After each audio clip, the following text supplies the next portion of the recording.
প্রায় ২৪ ঘণ্টা গোয়েন্দা পুলিশ কার্যালয়ে জিজ্ঞাসাবাদ শেষে অভিনেত্রী মেহের আফরোজ শাওন ও সোহানা সাবাকে ছেড়ে দিয়েছে পুলিশ। ৭ ফেব্রুয়ারি সন্ধ্যা ৫:৩০টার দিকে দুই অভিনেত্রীকে মিন্টো রোডের ঢাকা মহানগর গোয়েন্দা পুলিশ কার্যালয় থেকে পরিবারের জিম্মায় ছেড়ে দেওয়া হয়।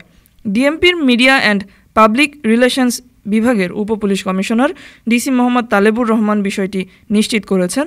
তালেবুর রহমান বলেন, গত ১৫ জানুয়ারি কলকাতার হোটেল পার্কে অনুষ্ঠিত সভায় সরাসরি এবং ভার্চুয়ালি যারা উপস্থিত ছিলেন তাদের মধ্যে শাওনের নাম উঠে আসে।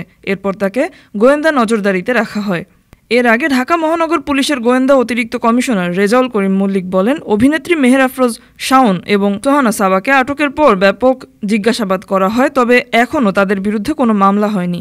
ডিবি প্রধান বলেন, রাষ্ট্রবিরোধী ষড়যন্ত্রের অভিযোগে তাদের দুজনকে আটক করা হয়েছিল। আটকের পর ব্যাপক জিজ্ঞাসাবাদ করা হয়। জিজ্ঞাসাবাদ শেষে আপাতত তাদের পরিবারের জিম্মায় ছেড়ে দেওয়া হয়েছে। এর আগে এই দুইজনকে রাজধানী থেকে আটক করে গোয়েন্দা পুলিশ কার্যালয়ে নেওয়া হয়।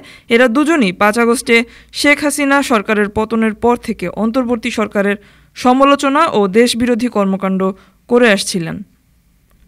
ডেস্ক রিপোর্ট, আজ বার্তা, ঢাকা।